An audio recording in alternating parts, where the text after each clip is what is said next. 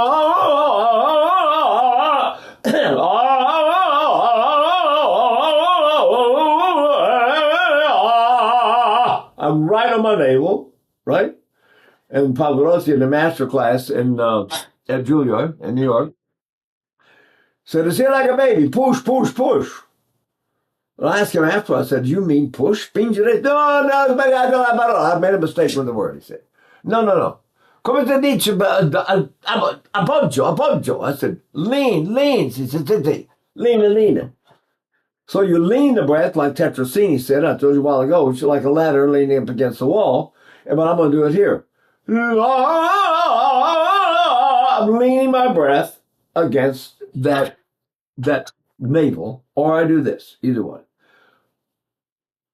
At the navel, fake navel, pa,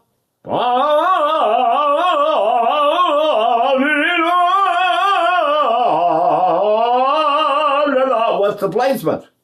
We just got the placement of the breath. Where's the placement of the voice in? If I aim for that placement, it's very unreliable. You realize I can move this and get close to it and get close to it. One of the famous exercises to demonstrate is to pull your head back like this and pull the hands forward and the head back. You get, and the muscles in your neck, in the back of the neck tense, but it makes all the ones in the front let go completely. So if you can sing like that, it's actually, these muscles get stronger and don't affect the voice at all. And these get looser and looser. You don't need them. Now, if I do that up here in the back of my head, I get,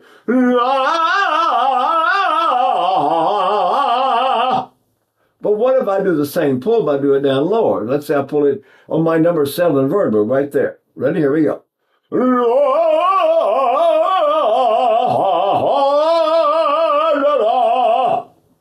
All right, now that's pulling the head back and using a posture to cause a reaction in my throat. One of them is more, let's say, brighter, clearer, more lyric. One of them gets so bombastic on the digger, and believe me, I've used them all. I would do operas like Flying Dutchman and Parsifal, Lohengrin, Meistersinger from Nuremberg, things like that. And Freischütz, I sang Freischütz a lot, and I didn't like it, but I sang a lot. And it's all middle voice, and it's very dramatic sometimes, and you need a bigger space. See? Then I'll go sing right there, and you go, oh, now what if I pull my head back and go, oh,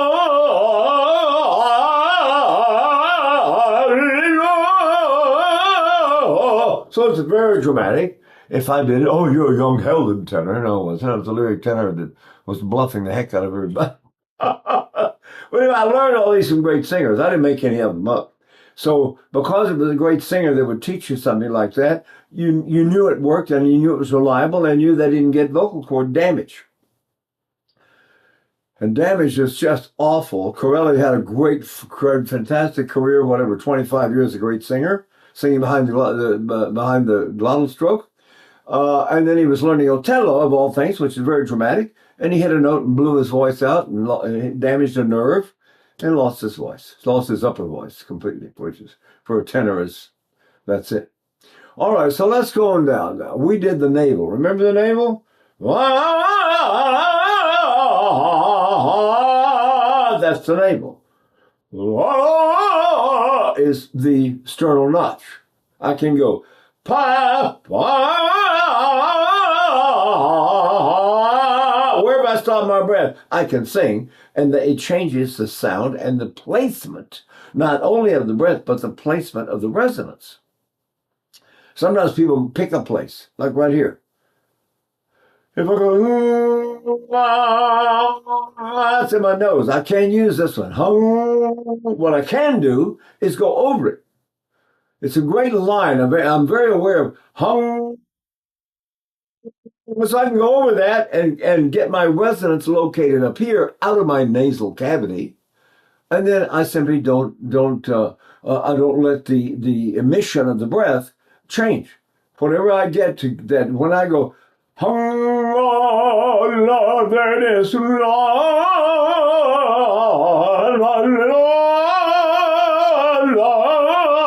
my whole body is working under that. But those are reactions. I'm not pushing, I'm not squeezing, I'm not doing anything. All I'm doing is placing the voice, and I have some method for doing that, right?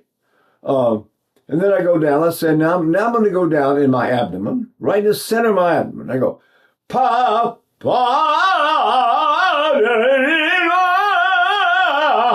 no, where's my voice now?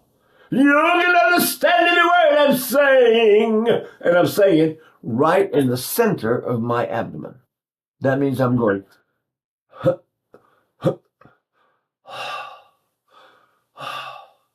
there are some great singers who use what they call the sigh method, S-I-G-H, sigh. And the most famous one was Tito Schipa. Benjamin Gigli, who was the greatest singer in the world at the time, said, we must all bow down to the art of Tito Schipa. But it's interesting that Caruso had already discovered it or found it or something, because in his book he describes what he calls, you pull the abdomen in to take a breath, and you fill up your lower back, and that's every time you inhale, your abdomen goes in, like a baby about to cry, not like a sleeping baby. You know, if they're asleep, it reverses. It goes out when they're breathing, goes in when they exhale. But when they cry and laugh and stuff, it goes in right before they cry, and it goes out when they cry. So we have to do that. Let's jerk it in. Lily Lehman said, use a breath jerk. Jerk the abdomen an instant before you breathe. So go. There it is. And now what am I going to do?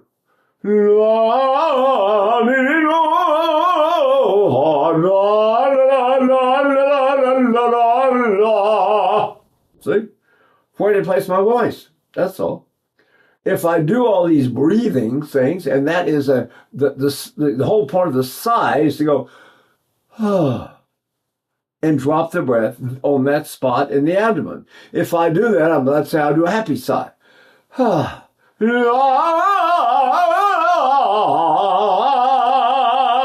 A sad sigh. Down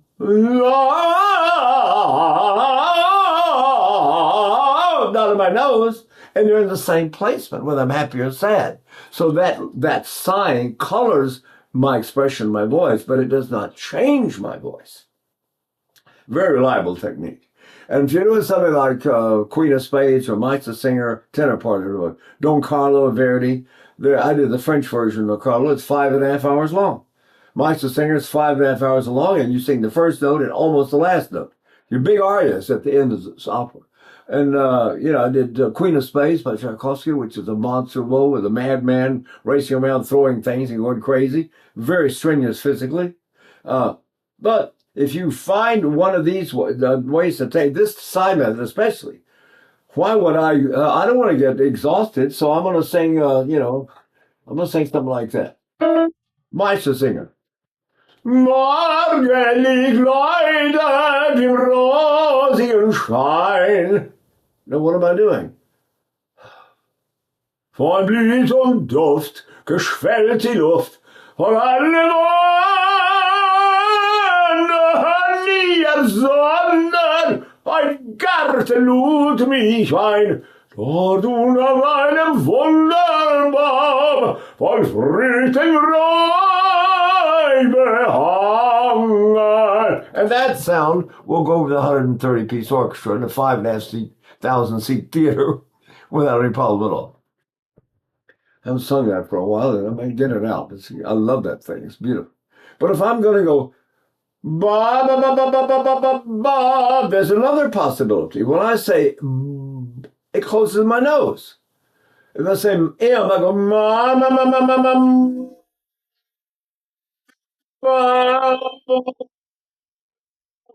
So I don't want to sing an M or N or NG because they open my nose. No, no, not a one, none of that. No. See? So you want to close the nose, and as long as you do it deliberately, it sounds a little weird if you think about it. But in a performance, funnily enough, people hear the words that you're supposed to be saying.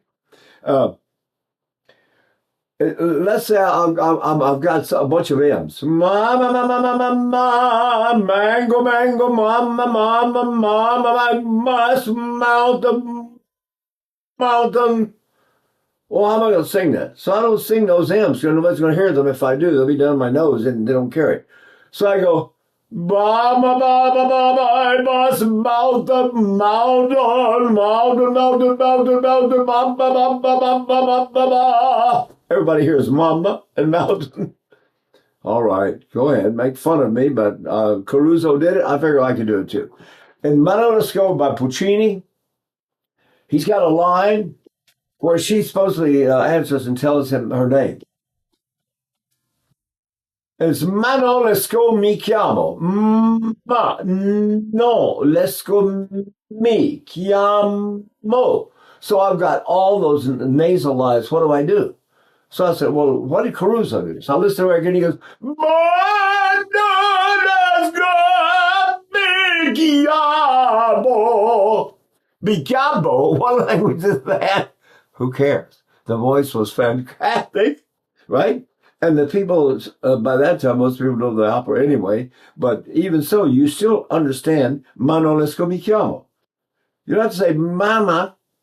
When I was a little boy, my mama always told me, way, haul away, oh, haul away, Joe, that if I never kissed the gals, my lips would grow unmoldy. Way, haul away, oh, haul away, Joe. So, is any word you didn't understand?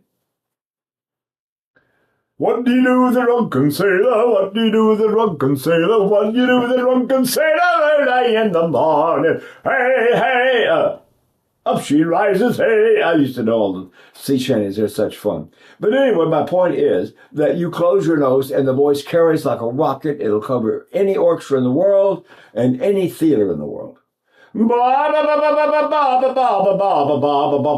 Bob. Can you do that? Anyway, this just sort of gives you sort of an intro, and we'll do more as we go along, okay?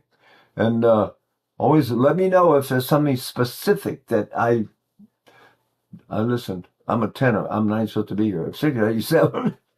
But most tenors lose their voices and have trouble. I never had any trouble, but I didn't do what everybody says to do. I never sang in my nose. I stayed out of there. I took the advice of I was in the Metropolitan Opera School for 5 years, 68 to 73, 1968 to 1973. And all the great singers in the world were walking through New York or walking through the Met, you know. And I was picking their brains all the time. How do you do that? How do you sing? How do you do this? How do you do that? How do you breathe? Right? And a lot of them were very nice and would really talk to the young singers. I wasn't alone. Shirley Verrett was there, and Justino Diaz's good crop. You had to win them at auditions to get in the school. And part of the prize was you got to go to school and get coaching and all that stuff. All these people, see? Didn't have to pay for it. So, but how do I go? See, the B, if I say B, it automatically closes my nose and kicks my voice up here. See? Butterfly, butterfly, butterfly. What am I doing?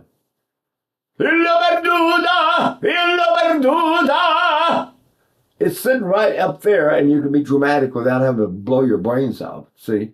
And I didn't sing too much really, truly dramatic music. I sang a lot of in-between stuff. Okay, so we'll stop now. We'll see what you think of it, okay? Bye.